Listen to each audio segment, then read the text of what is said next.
Hello and welcome to the Just Interesting podcast, episode 61. 8 more episodes till 7th heaven arrives. But until then, we'll keep you entertained with talk of interesting facts, quizzes at the end of this episode, and politics. Sadly, it's politics today. Ooh. But the exciting kind of politics, it involves international espionage. International espionage, I can say that. Or does it? Does it involve those things? That's what we're here to discuss and speculate upon. With the breaking news that Trump and Putin might have a connection. What? What year is it? Have I gone back in time? What's going on? Might have a connection. It's been so long since I've seen these people in the same news story. I know, it's weird, isn't it? It feels right somehow, even though it's probably wrong. But yes, joining me, that's Robin. The 69th episode, which, speaking of, I'm going to be absent for, because now I'm scared of what that's going to entail. Let's just say Alex won't be on screen for the 69th episode, but he may be present. Oh, gosh. Well, joining me, Robin, to discuss all these wonderful things are Alex and Martin. How are you both doing? Starting with Alex. Yeah, I'm fine. Thank you, Robin. Just been getting through this beautiful, lovely, delicious heat wave that we've been having in the UK. So apologize for anyone listening or watching. Well, if you're watching, you'll get the added bonus of seeing 3 men slowly melt. Very true. How have you guys been dealing with it? What are your techniques for dealing with it? Is it badly? I started off eating lots and lots of ice lollies, and I was like, "This is bad. I'm just getting loads of sugar rushes throughout the day." Yeah, I did have not ideal water, I guess, but even then, I think dealing with it is failure to deal with it is really what's going on at my end. The issue is it's not the heat, because you get heat in loads of other countries and everyone's like, oh, it's pathetic. What? It's 32 degrees, whatever, for 2 days and you're complaining. It's not the heat. The heat is not what hurts you. It's the fact that other countries have air conditioning. Yes. And we here in the UK, well, we don't, do we? What we do have is humidity in abundance. So it's not a dry heat. It's not a nice, relaxing beachside breath of fresh air kind of heat. It's a muggy, close, overcast sky. Although right now it's clear. Kind of, it's horrible. It's right. You can feel it crawling on your skin. I just said deja vu, but I'm pretty sure it's just that we've actually discussed this in a previous episode the last time it was hot. We've definitely done that. It's just like... This is the deja vu episode. We're talking about Trump and Putin, and we're bringing up weather. Yes, indeed. Well, before we move on from talking about the weather to discussing state secrets, let's talk about internet secrets. And as people who live on the internet and talk about dark things all the time and are very conscious about our security, we very thoroughly recommend that you use a VPN service. And luckily, today's podcast is sponsored by Surfshark. So this is the actual VPN service that I use on a daily basis, so I can talk about how great it actually is. Now, I could let you know that it's incredibly fast and simple to set up, or that using it unlocks the 15 largest Netflix libraries around the world, or I could let you know that Surfshark automatically scours the web and blocks more than 1 million known malicious websites, phishing methods, and other threats, as well as that they have industry-leading data encryption and a strict no-logs policy, meaning they won't collect your browsing data. But I don't need to say that, because to be honest, it works as a VPN should. It's on when I switch my computer on. It's just peace of mind at the end of the day if you're conscious about security online. This day and age, it's basically an essential that everyone should have. Well, it's totally unlimited, isn't it? You can have it on pretty much any device you can think of. So I've got mine on my phone, which is pretty handy. And there's also 24/7 live support if you have any issues. And there's also a 30-day money-back guarantee, which, of course, is always good to have. We know that you'll like it. We know that you'll use it like we do.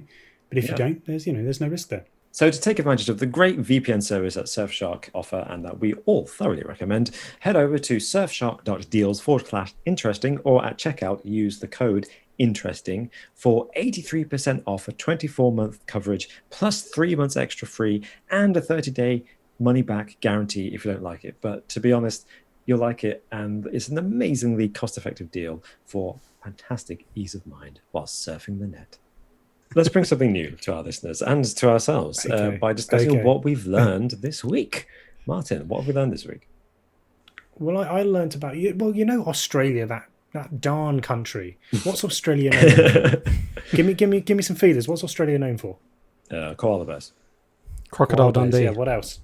Crocodile Dundee. Anything else? Duckbill platypus. Of all the Australian animals you went for, the duckbill platypus was the first one that came to mind. Yeah, it's not the first thing that comes to mind. Okay, fine. No, the first thing that comes to mind to me is like spiders, right? Lots of spiders, lots of snakes, lots of dangerous animals. Yeah, that's true. Lots of dangerous animals. And Australian people. And Australian people, you're saying? Australian people as well, yes. Yeah. And this week I learnt about the spiders and the snakes from Australia. And the fact that although it is full of various dangerous spiders that, undeniably are dangerous, including the Sydney funnel web. I'm just reading a list of Australian spiders. Redback spiders and mouse spiders, trapdoor spiders. Oh, those are crazy, actually. They're really quite incredible.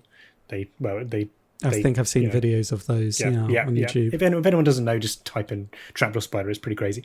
And although they seem deadly, the fact is spiders don't kill people in Australia. Rappers They do not kill people in Australia. They just toy with them. Exactly. Wait, I thought these were all like really deadly spiders that kill people all the time. I thought that was the whole point. Exactly. Well, supposedly they've made a peace treaty with the Australian people. They have their side of the country, but they had to sign it in 8 times. Makes no sense. What? You're literally just talking about them having 8 legs. Yeah. Do you sign every contract with every hand? Every hand I have, yeah. Everything's signed twice. I'll tell you what, that's so funny. Okay, but basically, spiders haven't killed anyone in Australia officially since 1979. Oh, wow. Isn't that pretty crazy? Over 40 years, 42 years. And that is, of course, because of the invention of different antivenoms, which have prevented people actually dying when they get bitten. So it's not for lack of trying. Oh, I was going to say. I thought you were going to say it's because they don't really bite people, but no, it's because. Well, that's the thing. Well, that's the thing. They still will bite you, but the likelihood is that you'll be somewhere where you can recover. You can get this antivenom, and you can recover. Okay. So this then begs the question. Okay, so what is the deadliest animal in Australia? And the answer over the last 9-year period, or over the 9 years between, I think it was 2008 to 2017 during this study, was in fact horses and cows. Well, the 2 animals. But horses and cows combined together have caused 77 deaths over these 9 years, which is more than any other animal, excluding humans, of course. Yeah. So there we go. So cows like stampedes, or do they just like? I imagine so. I imagine it's people being trampled by these animals. Yeah. Or I guess with horses you can fall off a horse, but does that count? That's true. Yeah. They also kick though. Horses' kicks can be pretty vicious, don't they? Yeah. That's very true. I could believe that a lot, but I'm surprised that they took the top spot. I was thinking maybe like kangaroos or even kangaroos, like or snakes or emus or cassowaries or something. Kangaroos come under mammals other, I believe. In their category. Okay. I think it was around 20 to 30 people in that 9-year period. So significant, but not really when you think about it being over 9 years. Sharks, 26 people. Hornets, wasps and bees, 27, which I imagine is people having allergic reactions. Dogs, 22. Crocodiles, 17. So again, not particularly dangerous. And spiders, of course, they don't even make the list. Someone's even been killed by a rat. But not a spider. What? So if you're scared of going to Australia because of dying by spider bite, you're probably going to be okay. How did a rat kill someone? What, give them rabies or something? Yeah, I don't know, man. It doesn't give info on the one rat death. I might have to let that one up for next week. There are stories about rats eating people whilst they sleep, so maybe. Ooh. Okay, well, thank you for that. Does sound pretty horrible. New lifetime fear, Robin. Don't fall asleep. Well, Alex, what did you learn this week? Hopefully something slightly more... Well, I think, that was quite cheerful, Martin. Thank you. That's quite inspiring and optimistic. That was, yeah. That hasn't changed my phobia of spiders, but, it has given me a new phobia of ratatouille. So thanks for that, Martin. Well, I learned about tea. And in particular, I learned that there is such a thing as Earl Grey tea intoxication. And it comes from... What? There was one particular study where someone came into a doctor's office one day and they had extreme muscle cramps and blurred vision and and it was because they were drinking. Well, it turned out they were drinking 4 liters of Earl Grey tea per day. A day. And when they cut down to 1 to 2 liters per day, that made the symptoms go away. But I was reading 4 liters, 8 pints of tea. I was reading the story of this, and it's just How like much tea is that? it just. I was just kind of confused by it, so I just want to just share the story with you. So in 2001, a 44-year-old man came into a doctor's office with muscle cramps. He had no medical history, but he'd been drinking 4 liters of regular black tea per day, every day over the past 25 years. And he switched to Earl Grey, thinking that this would give him. He was having like occasional gastric, pains because he's drinking 4 liters of tea per day. Quite a lot. Yes. So he thought, I'll switch to Earl Grey. Hopefully that will alleviate some of these symptoms. Yeah. 1 week after the change, he noticed repeated muscle cramps in his, for some seconds in his right foot. The longer he drank the Earl Grey tea, the more intense the muscle cramps became. After 3 weeks, they were starting to occur in his left foot. After 5 weeks, muscle cramps had spread towards the hands and the right calf. Occasionally, he observed blurred vision and, some vertigo and that kind of thing. Kind of motor and sensory issues started occurring. At this point, I'm thinking, stop drinking the tea. I mean, did he attribute it to the tea early on? I mean, he obviously thought something was wrong with drinking 4 liters of tea, otherwise he wouldn't have changed. Yeah. But this is extreme to the max. I'm guessing not. I'm guessing they didn't make that connection. But yeah, no, apparently after after just reducing the amount to 1 to 2 liters, that's fine. Weirdly, after 1 week, his symptoms had completely disappeared. 1 week, that fast? Wow. Yeah. A lifetime of 4 liters a day. That's crazy. I mean, you spend so much time boiling the kettle to make the 4 liters of tea. You must have been able to do so much more when he reduced it to 2 liters. He must, I think he must have a big old mug, mustn't he? It's not a massive mug, maybe. Yeah. This the actual study doesn't confirm what it was in the tea that caused this, but I was reading some comments online, and what it's thought was that it's in Earl Grey tea, bergamot. Yeah, exactly. Yeah. There's bergamot oil in Earl Grey tea, which is a potassium blocker. Like it blocks that channel that produces potassium. Right. So it could have been related to that. It's thought. But interesting. Sense. Okay. Basically, it's also a shitload of caffeine. Yeah. Public service announcement: don't drink 4 liters of Earl Grey tea per day. Yeah. Stick to the regular 2 liters per day. You'll be fine. Being regular, tea is an irritant, a bowel irritant. Like makes you go. Having 4 liters a day is going to be straight through him. Wow. I mean, how much tea do you both drink per day? Would you say? Probably 6 cups. It's not bad recently. I mean, 6 cups. That must be about 2 liters. Don't go beyond that, Robin. I drink. Yeah, I'm going to cut down a bit. I drink a coffee in the morning, and then sometimes I have a tea just after lunch, but maybe not. So not a lot. Yeah, it has gone down in this weather. The tea is definitely reduced in this weather. Yeah, I reckon between like 1 and 4. I would say 4 max. That's reasonable. Yeah. Breakfast, lunch, mid-afternoon, tea time. Yeah. Yeah, exactly. There you go. With a couple of coffees thrown in there for good measure. I mean, Robin, you live the most northerly out of all of us, don't you? You're a northern soul. Let's just say. Do you have tea with your food? Yes. You do, yeah. Yeah, I do. See, Alex, I don't think would dream of that, would you, Alex? Have tea with my food. As in, you having your fish and chip, you having your fish supper. I might have a tea, but I think I would fish and chips. It couldn't be my drink. I might have a tea with my dinner, but I would still need a drink with it. Do you know what I mean? Like the tea's on a separate coaster. Well, I would hope it's on a different coaster anyway. Like, yeah, but like, I'd need. That's not I'm going to my pour drink the tea with on dinner. my chips. Oh yeah. No, but like I mean, I'd need to have like some water or something with it as. Yeah, because the hot. Yeah. You can't have hot on hot. Yeah, that's mental. I didn't realize Hot, is that like a northern thing then to have tea? I think it's more. I'm going to be food? probably blasted in the comment section now by people going, "What? I'm from Portsmouth. Yeah, I do that all the time. I have tea with a curry." Oh yeah, no, that's terrible. I've definitely done that before, and I did not enjoy it. You've had tea with a curry. Yeah, doesn't sound good. No, that's not. I mean, I wouldn't do that either. Curry is quite, curry's special. Well, I'm going to continue this kind of almost medical theme we've got with our facts this week. And this is a shout out to Ben, by the way, a frequent listener who told me this fact, which is about the word orthopedics, which I never thought about properly before. So orthopedics, as I think most people know, is the branch of medicine that focuses on the care of the skeleton. No, not the feet, the skeleton. What's the feet? Yeah. Yes.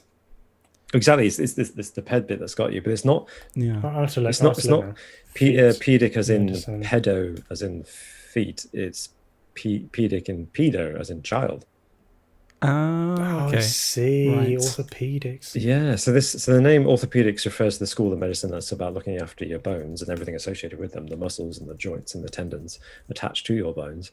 But the word originates from a book written by a French physician called Nicolas Andry in 1741, and the book was about treating children with deformities. So he called it orthopedics, or rather the French word orthopedia or whatever, because it literally means straightening children.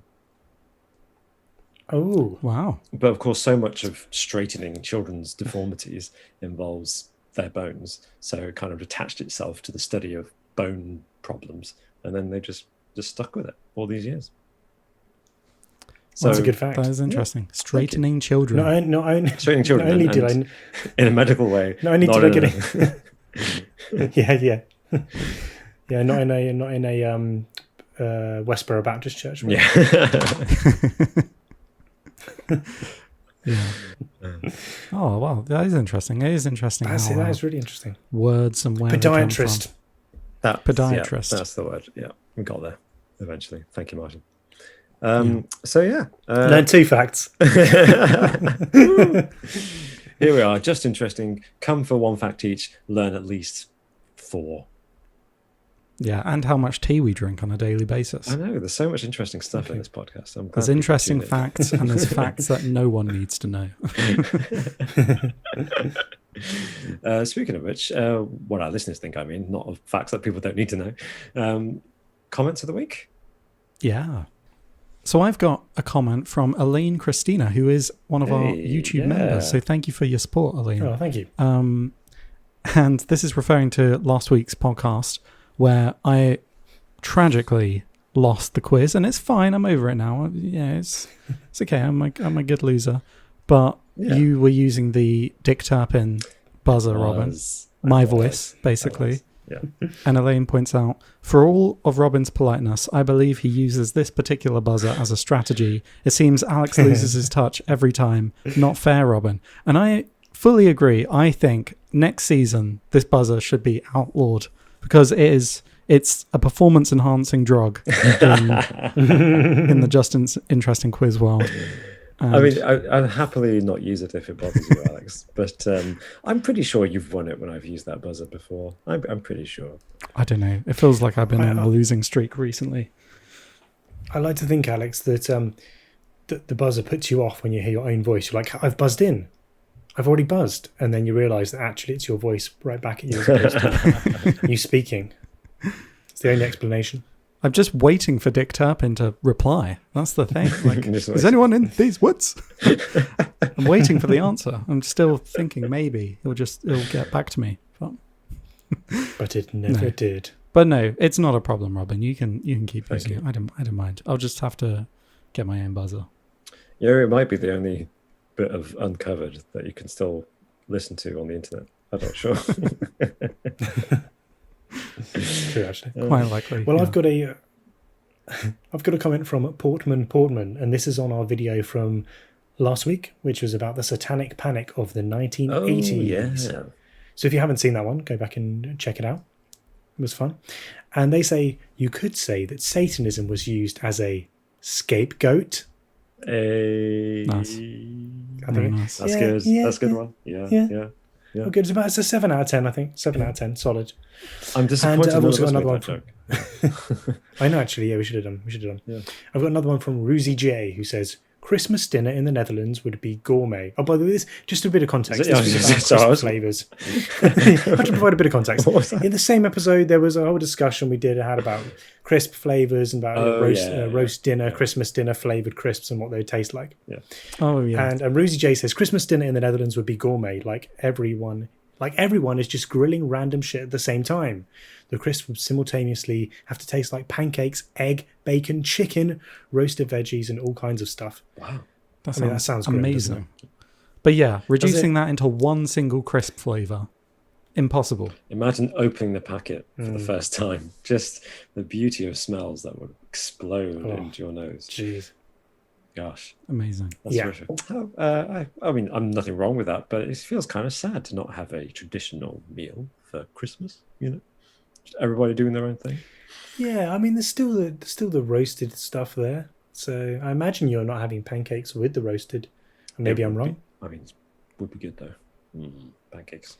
Chicken Feels and like bacon. that's a tradition of its own. The classic stuff yearly where you just grill a bunch of stuff. That sounds appealing. Do it. Actually. Yeah. Well, my comment that I'd like to respond to is from La Louve of a slightly different nature. And La Louve says, it's been 10 days since you guys posted. Hope you UK boys are well. Well, it's now been more like 14 or 15 days since we posted. But thank you for asking. And sorry it's been so long. And thanks for tuning in. We are well, as you can tell. Yeah, we are indeed. A few bits and pieces going on that just meant we had to postpone, didn't we? But yeah, we're back and as keen as ever. I fully agree with that sentiment. I had nothing else to add, but I feel like I need to chime in and just say we're 100% yeah. We're mad keen. Me too. In fact, we're so mad keen. We're rolling out some of the old favourites, and we're going back in time, as Alex suggested, to talk about everybody's favourite power couple after J-Lo. It's Trump Putin, as nobody calls them. Today's topic is what is going on with Trump and Putin? Because I think you meant to say pump. Pump. Oh, that would work actually. Pump or prump. Yeah. Prump. That could also I thought you the pause after what? I thought that was the main topic for this week. The main topic for this week is what? What? just what? Done.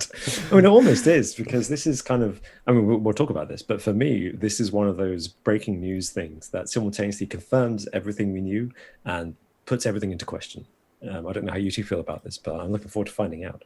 So, for those who may have missed it, last week, at the time of recording this, which is I think it was the 15th of July, the UK's Guardian newspaper, The Guardian, published an article exploding the previously hidden fact that a leaked document from the Kremlin, drawn up back in January 2016, after a meeting, or in response to a meeting, a secret meeting of the National Security Council of Russia, which involves Vladimir Putin himself, revealed that Putin signed an direct order to the Russian secret services, plural, multiple branches were involved, to get Donald Trump elected president of the United States.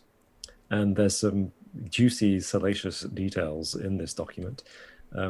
But by all accounts, The Guardian took it to several independent experts, military experts. Other newspapers reporting on The Guardian's article took it to their own experts. And the consensus is that this document, well, it's in Russian, by the way, is authentic. It has all the hallmarks of a proper Kremlin document, and it's Putin's signature. So it must be real. So this is an age-old story. That'd be a bit of a warning sign, like it being fake if it wasn't in Russian. Yes, it would be mistake number one. If it was fake, yeah. So there are two big questions coming out of this, but we'll discuss the whole thing in a bit more detail. The first question is, how much should we trust this? how much does this confirm what a lot of people were already saying back in 2016 before Trump was elected? And then the second thing is, how has a document of this nature, of this significance, leaked from the Kremlin now? This is just a very interesting thing to happen, because I don't know about you, but when was the last time you read a leaked document from the Kremlin? Yeah, I mean, to me, it seems more the question is why. Yeah. Why was this? Yeah, why did this come out of the Kremlin? Exactly. And how, I guess, and how as well. Yeah, I mean, that's but something why probably. Yeah. Yeah, I mean, they run a pretty tight ship, so naturally you kind of assume if this has gotten out now, then it was intentionally like put out now, and if so, well, then why? But yeah, I mean, maybe it was recovered by some independent sources that were not working for the Kremlin when they did this, and it wasn't in the Kremlin's interest to release these documents. But yeah, so the document itself is just got a very bland name. It's called number 32-04/VD. So it's not very excitingly named. That's my childhood bedtime story. My favorite one. And actually the meeting that took place where this document was formulated and signed and discussed was covered by the press at the time, but it was officially just a meeting about the economy and the situation in Moldova. There's some kind of crisis going on there, political crisis. But actually this meeting was really about discussing making Trump president and taking all actions necessary. And there's some interesting phrases and some interesting facts revealed by this document. So the report says that they agreed that President Trump at the time was the most promising candidate to act in Russia's interests as president of the United States. There's a psychological assessment of Trump, and the Russian psychological assessment of Trump is that he is impulsive, mentally unstable, and an unbalanced individual who suffers from an inferiority complex. Thank goodness it was proved that they couldn't have been more wrong. There was also, and this is quite important, I don't know if people remember the last time we discussed Trump and Russia, but the word compromat became kind of a buzzword for a time, which is the Russian phrase for compromising evidence with which you can blackmail somebody. Compromat. It's a key strategy in Russian espionage. And the report says that they do have compromising material on Trump from his non-official visits to Russian Federation territory.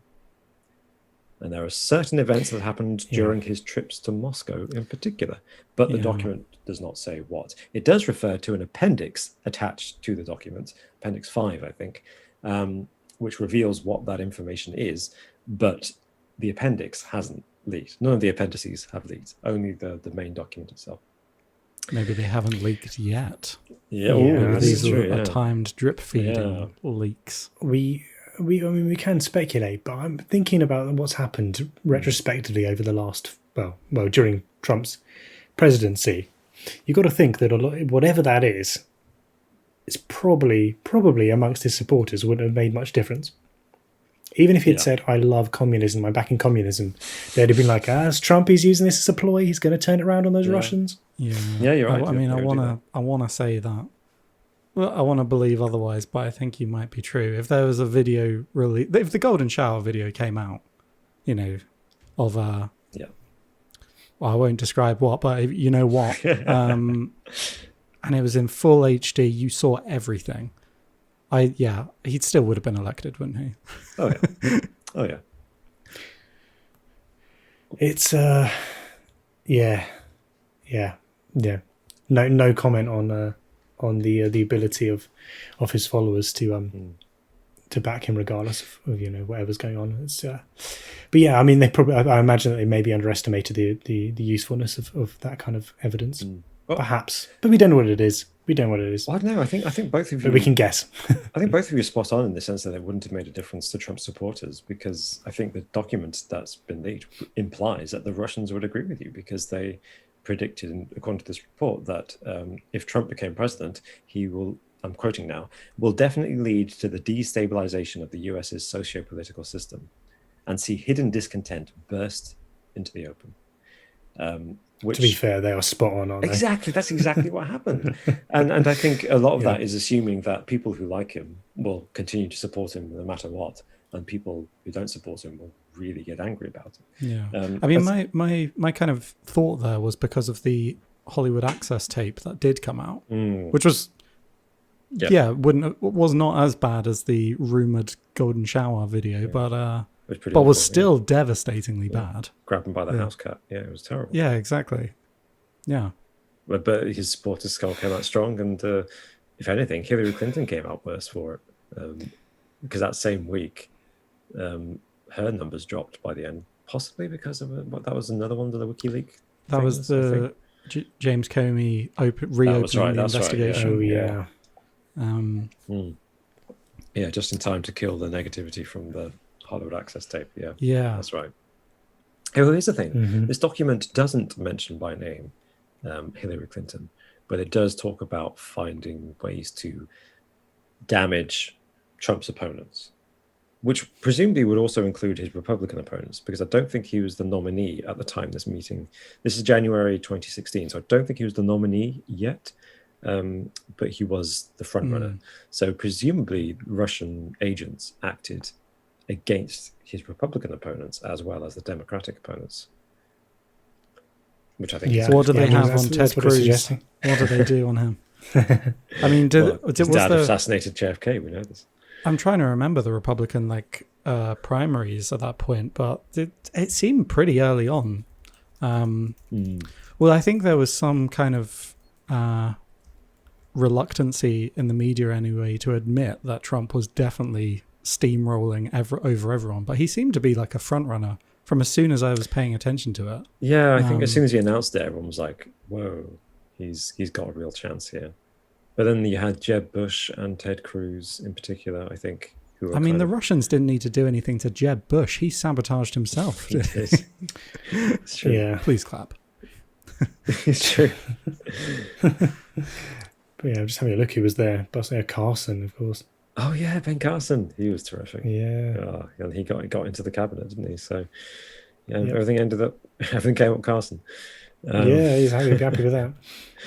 But they talk about specifically in this paper about how they could insert what they call media viruses into American public life, with the purpose of them becoming self-sustaining and self-replicating, which I guess is essentially what did happen, with the sense that the Trump mania that exists now to this very day is organic, but it may have started with fake news seeds being planted all those years ago. And again, to me, this is all confirmation of what people have been saying all along and what we already thought we knew. It's all kind of confirmed by this one document. The one thing that I do find particularly interesting about this document, I don't know if you thought this, is that there apparently isn't anything in the document to indicate that they like Trump, that they think Trump will be pro-Russian. It's more that they think Trump will be so self-destructive for America that he's the best candidate for Russian interests. Yeah. Yes. Yeah. I think I mean, if they're trying to find a sympathetic president towards Russia, that they won't. Someone like that will not get elected in the US. Yeah. So they do. Yeah, they literally it's the chaos, isn't it, that they're after? And to be fair, it seems like it's difficult to know exactly.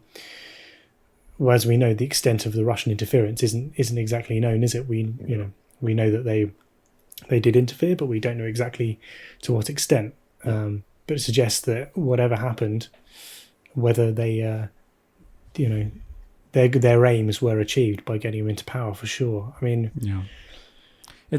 where does the US go from here? Because we're in the situation now where we're a president on, and the divisions are wider than ever in the USA, despite us supposedly getting back to some kind of normality and Biden trying to bring the country together. It seems there seems like all the kind of Republican moves in the last, since Biden's been elected, restricting voting laws and basically undermining the election that just happened with the big lie being spoken about not just in fringe online circles, but on primetime Fox News and other news outlets. The big lie. It's a mainstream thing that Republican congressmen, senators buy into and believe. I don't know how America recovers from this, basically. And I was saying before we started recording that I couldn't believe how this story seemed to have been. This came out last week, and there hasn't been many follow-ups.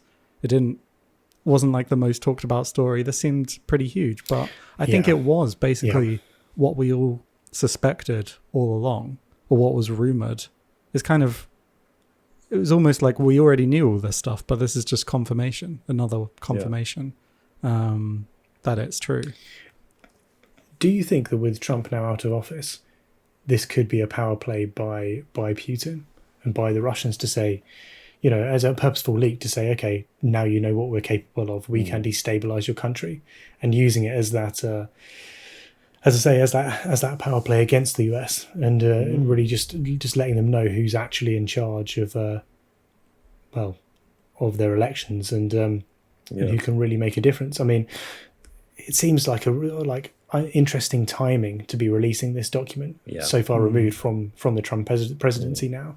I mean, barring a miracle, it seems like Trump is on, he's certainly out of the public light now, which is for most of us is a good thing, and we won't be seeing him anytime soon. It'd be interesting to see what actually happens in 2024, but we will see on that front. And whether, I'd imagine that if this was leaked by the Russians, they wouldn't consider Trump to be a viable candidate for 2024. Otherwise, they'd keep under wraps, right? Yeah, you're right. I think it's very plausible that this is a deliberate leak by the Kremlin, because even if it weren't a deliberate leak, it actually continues to serve their interests, because, as we were just saying, the Trump base is going to see this as a fake, because it says everything that they don't want to hear. And the anti-Trump movement, it confirms, as we've been saying, everything that they've always believed. So it's just going to entrench the two sides even more. And, of course, keep the debate going when the debate is kind of winding down in pop culture. Obviously, we know that debate is nowhere near gone yet. But apart from the fact that, as Alex just said, the media hasn't really picked up on this, apparently. This would just fan the flames and stoke the fire even more, right? Especially online. The Trump base need more ammunition to get angry. And the anti-Trump movement might be getting over it, as Martin just said. And then suddenly this comes up and it's like, it's all over again. And we're reliving it right now on our podcast. So it just keeps that division alive. So it's tempting to think this is a deliberate leak by the Kremlin. In terms of timing, I just want to note that apparently, according to The Guardian, this isn't a fresh leak. This is the first time it's made public, but Western intelligence agencies have been aware of it for some time, quote unquote. So it's possible that this was leaked before the election last year, or maybe it was leaked straight away after the election last year, maybe even as part of the whole big lie pre-January 6th, insurrection, or just afterwards. In which case, my question is, do you think it's possible that this is of the many hypothetical scenarios that led to this being published, is it a deliberate leak by the Kremlin to take advantage of the January 6th insurrection, either before or after it happened, and Western intelligence agencies have seized it, suppressed it, and are now releasing it when they think enough time has passed for it not to cause such a big deal? Yeah, I think that's very possible. And yeah, it's interesting, because assuming the Kremlin, so if we're assuming that eventually they want, well, what do they want? They want chaos in the West. In the West, and a candidate that's going to be as sympathetic to Russia as possible. They got that with Trump, but maybe their reading of Trump, that he's emotionally unstable and suffered from severe narcissism, inferiority complex. Maybe they need to burn that bridge and install someone who's just as dangerous as Trump, but maybe a bit more authoritarian and also a bit more mentally stable in office. But the problem with the Trump movement is, it, like you said earlier, it's organic and everything is related to Trump himself. Without Trump, would that all go away, or would it? Ted Cruz can't have the stadiums that Trump brings in. Is there passion there for anyone else in the Republican one Party? One of the side effects of this has been that divide of the Republican Party, hasn't it? But when it rolls around to election time again, are they going to go for... I mean, they're going to go for the Republican primary, aren't they? People, even if you vote for Trump, you're over a Democrat, you're going to go for your Republican candidate, regardless of what their views are, in relation to Trump, whether they agree with Trump or whether they're kind of what's the word? An evolution of Trump, I'd say. Whether they are that or not, they're going to be voting down that political line. So I guess one of the fears from their point of view is that you get someone like Biden, actually, that we got now. That won't suit them anywhere near as much. Who's more traditional Democrat, isn't he? I don't know, man. I don't know. It's a tough one to know exactly how they feel about the political situation now. Like, they did a pretty good job on destabilizing the country. It'd be interesting to see whether in the next election they continue to try and divide the American public as they have been, or whether the damage has already been done. I mean, you have seen recently, well, not even that recently, but like Republicans have turned on the more moderates within their party, like Mitt Romney. Even Mike Pence is a traitor now. Hang Mike Pence. Yeah. And you wouldn't consider him a moderate. But yeah. So it'll be interesting to see where the Republican Party goes next, whether they stick with Trump or they find someone like Trump. Like, I guess, Ted Cruz. Yeah. I mean, I think it's what you said, Martin, about it being a power play. It's definitely, at the very least, I think it might be that. It might be just to like, hey guys, look what we did. Fear us, think of what we could do next time around. Showing off. Yeah. And they just don't care because they know it's not going to galvanize the Republican movement to actually act in favor of democracy, and particularly against Russian interference in elections, because the Republican Party, as Alex has just described, is so screwed up now. It's just so anti-democratic. It always has been a little bit anti-democratic since the Second World War, but really now is actively trying to dismantle true democracy in America as it exists. That the Russians know that it doesn't matter whether they confirm or not that they're interfering in elections, because they know that the American government won't do anything about it, because their political system means that they'll be paralyzed by the Mitch McConnells and his ilk, who are just determined to stonewall everything Biden does, in the same way that they stonewalled Obama and led to Trump. So it's the same scenario again. That is my kind of worry leading to 2022, the midterms, and the next main election in the US. Nothing robust has been put in place to alleviate this or to prevent this from happening again. It just seems to be the damage has stayed, and there's an open wound in American democracy. And I don't know. I mean, I'm not optimistic. As much as we've seen this political division and at the heart of politics and the undermining of democracy, I think the biggest change has been the social divisions that we've seen throughout American society. People now define themselves based on these echo chambers of what they believe in politically, and they define their personality around that. And so I think that's been the real success story for Russia here, has been undermining that social fabric of American society as well as the political system. And that's kind of the biggest tragedy that's come out of this, is that we, the collective we, are more divided politically than ever before. And you can look at the social media social media has a part to play, and big media organizations, Facebook, have a part to play by feeding people what they want to see, whether it's right or wrong, just because it fits into what's been fed to them by the algorithm. And so it's that political divide that's been the real heart at the real stake to the heart of America, hasn't it? It's that real divide. And I don't know whether that was their initial aim, whether it was to divide American society as much as it was to kind of break apart the American political system. But on both accounts, they seem to have succeeded, haven't they? Yeah, I think you're right. Yeah, that was absolutely. Nice. That was a very good summation, Martin, of everything. The great victory. I remember when we used to talk about Putin back in the old days on the old channel. we used to describe him as, a chess master, and he had this grand scheme in mind. I think it was when he invaded Crimea and annexed that and added it to Russian territory. And we're just like, Putin's the one to be feared. He's the one who's really guiding the course of world history at the moment. By the way, he's managing to control the scenario in his favor. What I didn't realize was that we would be seeing this kind of thing revealed in 2021, that it would go this far, and that we were able to reflect on it. And as Martin just said, see that the Russians, by direct order of Putin, let's not forget that, his signature, direct order, because he directly controls all the intelligence agencies in Russia. They report directly to the president of Russia, which is him. He is responsible, whether directly or indirectly, whether deliberately or undeliberately, but this is definitely directly, for completely fracturing Western society right now. And I think, give him the cover of Time magazine. That's quite an achievement. Yeah.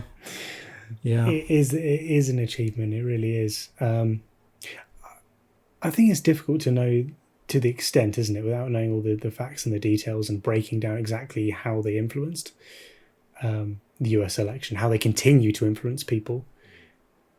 I don't know, man. It's difficult to know whether they got the ball rolling, whether they're the catalyst.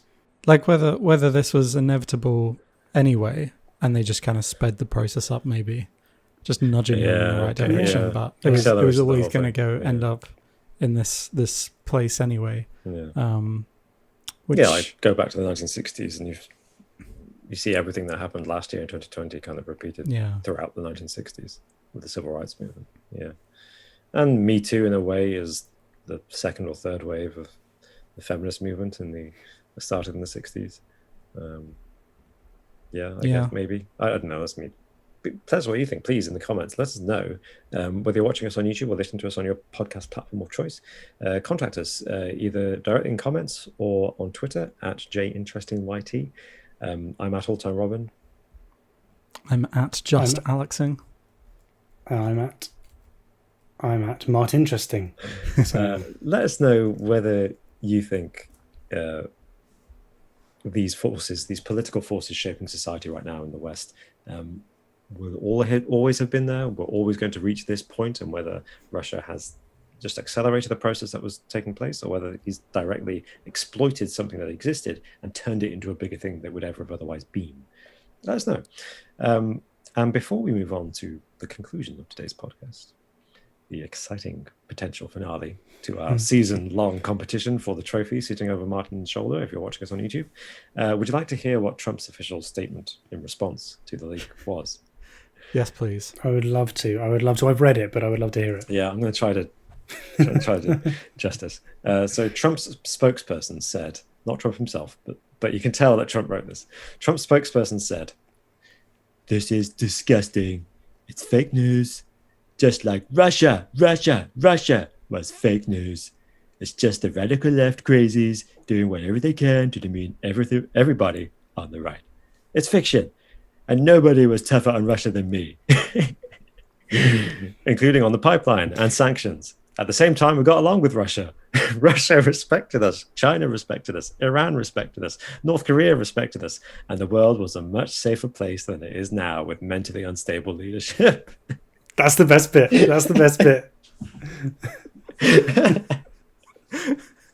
He's literally like, they're calling me I'm mentally unstable. You're mentally unstable. Oh no. I mean, he did that in the debate. It was like, not a puppet, you're the puppet. You're the puppet. Not me, you. But did you not notice like the beauty of that sentence? And the world was a much safer place than it is now with mentally unstable leadership. He's trying to say the mentally unstable leadership is now. What he's actually said in that sentence is the world was safer with mentally unstable leadership. Yeah. So he's acknowledging that I love how the official statement has the tweet caps locks. You know how all his tweets with caps lock, with caps on. Everything's in caps. Oh, it's amazing. He's shouting an official statement. I didn't count actually. Is this 240 characters? Is this? It's probably a bit longer than that. Yeah, I wondered like if he was tweeting it and they stopped him. Like, no, let's not tweet that. Let's just. Well, he can't tweet anymore. He's not allowed. Yeah. Well, you said that you could tell it was Trump, but I actually think that this could be his spokesperson, but just trying to make it look like it's Trump. Right. There's some of it. It's a bit more. The grammar seems better than the usual Trump tweet. That's true. I don't think Trump would. Trump use the word demean? I don't think he would know what pipeline was. And, what are these sanctions? Yeah. It was the whole Russia respected us, China respected us, Iran respected us, North Korea respected us. I don't think he'd say it like that. He'd just be like, everyone liked us. It'd be way simpler. You look at Russia, China, Iran, North Korea. They liked us. Yeah, you're right. He wouldn't say it like that. Someone doing their best Trump impression, unlike me. Shall we move on to the quiz? Let's. Oh, God.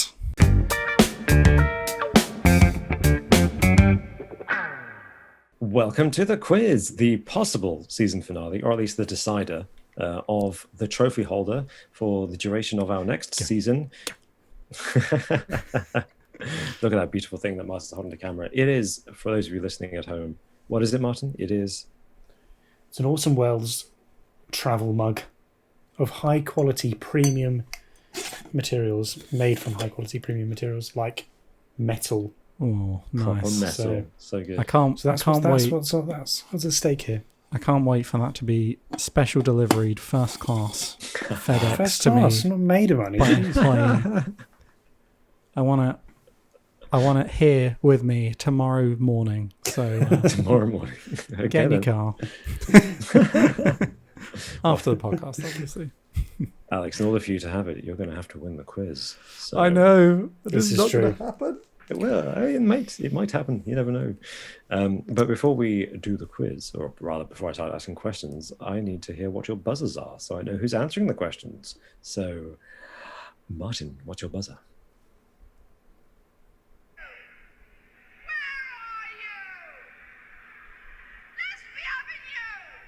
Come on. Yeah. That's a classic one. That's a good buzzer. So it is. Classic drunk Delia. And Alex, what's your buzzer? Well, I've gone for the usual. No messing about in the final. The French champagne. It's drunk Awesome Wells. It is noted for its excellence. So just to before we start, just to make the stakes clear, I think I'm on 7 wins. Yes. Robin, you're also on 7 wins. 7 wins, yes. Martin, you're on 4. We don't talk about how many wins I'm on. But we leave how many wins I'm on, and because it doesn't matter. But I have played one more game than you, Alex. Yeah. So if you win this, you win the season because I can't catch up. You do. Yeah. But if Martin wins, then we have to go to some kind of sudden death or something next episode. Yeah. Is that right? Okay. That's the way it works. Yeah. Absolutely. Fair enough. It'll be literal sudden death. I'll be outside Alex's flat. You should do a Mexican standoff kind of thing. Yeah, John Woo style. Bring the doves. Mm-hmm. Okay. I don't know how that would work on Zoom, but yes. Let's make it work. It'll be fine. So, question number 1 is closest wins. Okay. So, there's a chance here. But let's test how well you know the lifespans, I should say, of your former Tory prime ministers. Because question number 1 is, what year did Margaret Thatcher die? Okay. Closest wins. Okay. Closest wins. Yes. Year did Margaret Thatcher die? Yeah. 2014. Okay. Martin, do you have an advance on 2014? I was gonna go for 2015 was my guess. Alex would be closer. It was 2013. 2013, really? So, yeah. Okay. So close. Yeah. Longer ago than I thought. Yeah. 8 years ago. Blimey. Yeah. Wow. So. Okay. Time flies when you're having fun. It does indeed. So 1-0 to Alex. Going into question 2, a literary question. How well do you know your children's books? So the trilogy of books known as His Dark Materials. You know this one? Yeah. I've heard of them. Philip Pullman, yeah. Yeah. Damn, I thought it was That's not the question. That's not the question. The question is about the titles. So it comprises 3 books called Northern Lights, The Amber Spyglass, and which other book? Those were the two that I'd heard of. Yeah. Oh, sorry, and the...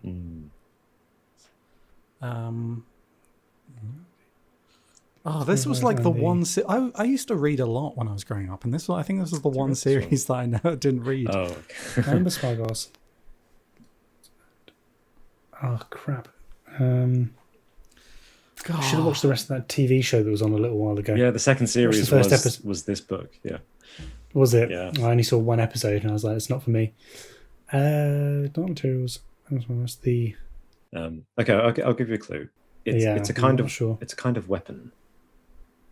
The French champagne. Yes, Alex. Is it the Scarlet Dagger? No.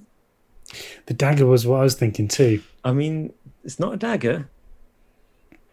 It's not scarlet, but you know, so none of it was right. You're closer than you think, though. You're closer than you think. The red knife. Well, I'll give you a clue. It's not the red knife. The French champagne. Wait, no, Martin has to have a guess, right? No, that's not the red knife. It's not the red knife. It's a bread knife. The bread knife. Is it the Crimson Knife? No. Ooh, that rings a bell. No. Damn, Crimson, blood, crimson blood. Crimson copper smelling blood. His blood. His blood. Garth Marenghi style. Classic. And bits of sick. Get this up to a wonton. Yeah. Piss and shit. Anyone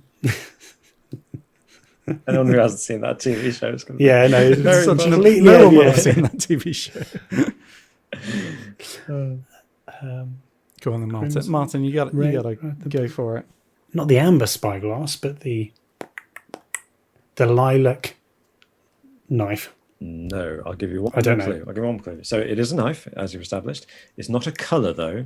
The word that you're missing is an adjective that refers to when you're trying to do some things in a not obvious way. The French champagne. Yes, Alex? The subtle knife. It is the subtle knife. What? Well Is done, it? Yes. Okay, I Subtle knife. wouldn't have got that. I would not No, got that that. was a tough question. I don't recognise that. To be fair. A subtle knife. Subtle knife. Subtle. Yeah. A subtle I knife. was kind of assuming that maybe you'd watch some of the second series where they talk about it all the time, and maybe it would kind of lodge in there. No. But I imagine Should have done. there's a lot of people listening that would have been screaming at us just then. it gave up on us a long time ago. Yeah. Yeah. Okay, well, moving on to question 3. It's 2-0 to Okay. Alex, but there's plenty of time for Martin to come back Okay. from this, especially because No, there's not. Give up. we've got a Surrender kind now. of your fingers on buzzers because this is a 50-50 answer here. You're either right or wrong, but it's obvious. Because the question is, which came first, Twitter or Instagram? The French champagne. That was so close. Oh, I don't know who that was. Dying. I'm gonna give Martin the guess. That would be Twitter. It was Twitter. It was indeed. I would have guessed Twitter. Do you know how? I'm sure you would. Do you know how big the gap was? I'm going to go for, it would have been about 5 years. Close. 4 years. 2006 Yeah. Twitter. 2010 Instagram. Okay. Yeah, Twitter. Well, it wasn't one of the OGs. I guess the OGs would be like MySpace and stuff. But Yeah. it's up there. It's the Yeah, same it was around one- the it was same one of time the- as Facebook and Yeah. It was one of the OGs that's properly still going, yeah. Yeah. Actually, as in that and YouTube, really. it's weird to think. It's I guess that old. Facebook as well. Crikey. Well, question number 4, and it's 2-1. This will make you scratch your heads. On a calculator, got all those buttons. Mm-hmm. On the top right, I think, of most calculators is the AC button. Oh, sorry. What? Martin buzzed. What does AC stand for? Oh, AC. Yeah. it's air conditioning. I was gonna say. Yeah. Yeah. Air conditioning. AC. Oh, man. Why doesn't anyone teach you this at school? I'll tell you, it's very. We weren't I allowed agree. calculators. I agree. Is it intuitive? Yes, but it's typical maths thing. So I have a thing about the way mathematicians use language, as in they don't understand how English works. So in English, when you're learning maths, there's lots of words to describe what things do, and you're like, that's not what that means. But fine, use that word. And AC does stand for what it does, just not in the way that you think it does. So think about what that button does when you're typing a calculator. The French champagne. Yes. Is it like all clear and it like just clears everything? It is, exactly. All clear. Well done. Yeah. Oh my. Well done. It is.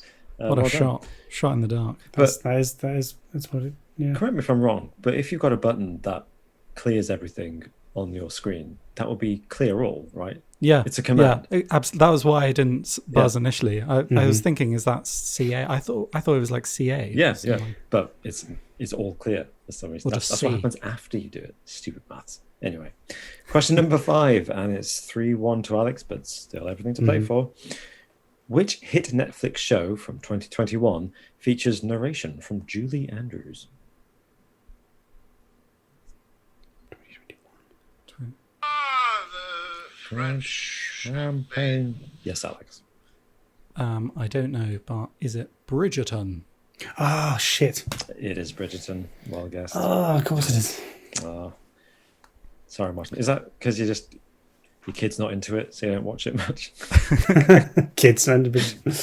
Yeah. I saw a bit of the first episode, and it wasn't my bag. Yeah, I can believe it. It's not good. Still, my wife watched. Strong recommendations from the Just Interesting. My wife watched the whole series, and every time I was like, "You like it?" She's like, "No, it's terrible." I'm like, but you still watch it. But I will carry on. What are you doing? I started till I finished. Exactly. Question number 6, and it's 4-1 to Alex. Okay. I need to get my head in the game. This It's might. too late. Can we do this at 10 a.m. next week? Sure. Yeah. Every week I'm knackered. You are. It is quite late, And it's every my week fault I it's make this late. excuses because I'm knackered. Which London Underground line has the most stations? Yes, Martin. That will be the Circle and District line. District line. Yes. Oh yeah. Yeah. It has. Well, he said 60 two. stations. And No, he said they're the the same. I think they are the Circle technically ends earlier. They branch off slightly, Yeah. don't they? But they're pretty much all the way together, aren't they? The district line has that kind of weird third branch. So there's a bit where it splits into 3, going towards Richmond area. But yeah, so 4-2 to Alex. I've heard that question before, but I couldn't remember which one it was, so I wouldn't have even gone for that. Oh, I think I was sorry. thinking like the Northern Line or something, but I don't know. I don't The know. Northern Line also Line's splits pretty into long 2, doesn't it? Northern Line's definitely got a lot. It's probably like second or third longest, I imagine, after Circle Line, probably. So yeah, question number 7. How many sides does a heptadecagon have? The French champagne. Yes, Alex. Is it 17? It is 17. Yes. Hepta Very good. Very good. and deca. Mm-hmm. Well done. So 5-3, 5-2, 5-3, 5-2 to Alex. 2, I think. Going to question Number 2? I think 8. that's- Yes, yeah. Question 8. Who played Batman first? Val Kilmer or George Clooney? Champagne. You buzzed too soon. Is it me? Yeah. Val Kilmer? Yes. Was that also your answer, Was it? Martin? No, I was going to go for Clooney. Really? Okay. Yeah. Seriously? Okay. Thank you. They're one after another, though, weren't they? Yeah. They were consecutive, which is Yeah. why I was always But asking. George Clooney was the nipple it was Batman, right? Yeah, then there's Batman both- Forever they were both was, nipple was Batman. Kilmer, wasn't That's it? correct, yeah. And then Batman and Robin was George Clooney. yeah. Clooney. And they both had It's got nipples. the dates yeah. mixed up. I see. Oh. But one had Mr. I've Freeze. got a soft spot for Batman Forever. Yeah, I like me Batman too. Forever. Yeah. I like the film. It's probably one of the technically the worst films, but I don't know. Jim Carrey, I think, is quality in it. He's great. Yeah. Tommy I Lee also- Jones. I think yeah. Val Kilmer's underrated as well as Bruce Wayne Batman. He's actually quite a good. I think he's quite a good choice for the role. Just Tell me, Doctor, have you been to the circus? yeah, that's the best line. I'm Batman. I'm Batman. Yeah. It's like I'm Spartacus. He just keeps on shouting it. I do like, yeah. I think as 90s movies go as well, blockbusters, that is one of the most polished 90s blockbusters. When you really study it as a piece of craft filmmaking, it's really polished. It's really well put together. It just happens it's ugly, but it's well put together. Terrible dialogue. Yeah. Well, they just have great lines like "Try fireman, less to take off." So, question number 9, and it is 6-2 to Alex. Ooh, well, So, barring a 10-part question, I think we've done it. let's see. How many points can I make this question? Oh God, no, don't. Which famous horror novel did Mary Shelley write when she was just 19 years old? Ooh, French Mary Shelley. champagne Alex? has always been. I believe that was Frankenstein. It was indeed Frankenstein. The Frankenstein's- Modern Prometheus. Well done. I think it was her only book as well. Mary Shelley. Mary Shelley. She did well that at 19 years old. I know. Not bad. what have I Doesn't done? write a classic like that. Definitely Yeah, feel like an well. underachiever now. Yeah. So, going on to question number 10. 19. And it Crazy. is 7-2 to Alex, I think, going into the final question, which is worth 10 points. No, No, it's not. Sadly, it is not. Sadly, it is not. In what year? It's closest wins. In what year was the first Six Nations rugby tournament held? Yes, Martin. That was the turn of millennium, the year 2000. It was exactly the year 2000. Well done, Martin. I'm Well forgetting it done. precisely right. You get 8 points. I am really glad that that was That not wasn't decided. You would have seen me rage out of this room like I've never done before. Well done. Well done, Alex. Well done. Well done, I'll be Martin. sending this across to you, mate. Yeah, well deserved win. I'm looking Alex. forward to it. There we go. Clear victory. There I've we wanted go. that for ages. I've had my heart set on Wonderful. it, and it's I've got staying my in Scotland heart once I've got set it. on you. It's not coming back. Awesome. We'll be in Whoa. Scotland. Okay. Okay, well, we're going to have to try hard next time, Martin. Next season, will. we're going to have to We will, yeah. really go for it. I really was worried that this was going to be, me snatching defeat from the jaws of victory. I was doing thought so well, maybe- No. and I was losing. When Martin like, got 2 in a row, I was week like, after week. here's the comeback, and then that didn't happen. It didn't happen. Yeah. I mean, that is one series each, isn't it? Yeah, Yes. it is. Yeah. Robin won season 1, Martin season 2, Alex wins season 3, 4, 5, 6, 7, 8, 9, 10. Well, if that's the case, I'm quitting now, and I'll see you in Hawaii. No. Do you want the bonus question? Oh, yeah, I forgot about that. Absolutely. Sorry, we don't have to do it, Martin, if you don't want to. No, let's do it. Okay, it's another closest wins. How many children did Queen Victoria have? Ooh. That was Martin, yes. She had 3 children. Okay. Alex, do you have a guess? Um, The French. I don't know royals that well. Did she have no children? Ooh, Martin is closer. She had 9 children. Oh, okay. 9. Yes. She went the other way. I had no idea how many children she had. I thought it was a trick, and yeah, she had none. And She had they 9 came from children. somewhere 9 else. children, yeah. And that's why, our recently deceased Prince Consort Philip was related to Queen Elizabeth II because Queen Victoria married off her 9 children all over Europe. One of them, one of them died early, one of them became the King of England and Britain, and the Yeah. others all married European monarchs. So they're all related. Wow. Yeah. Excellent. Wow. Oh, I didn't know she had that many. Yeah. I mean, wow. that really does show, doesn't it? Like how many of them actually get to be in the public light, and how many are just kind of ditched Yeah. after they've Yeah. done their royal duties. Oh, yeah.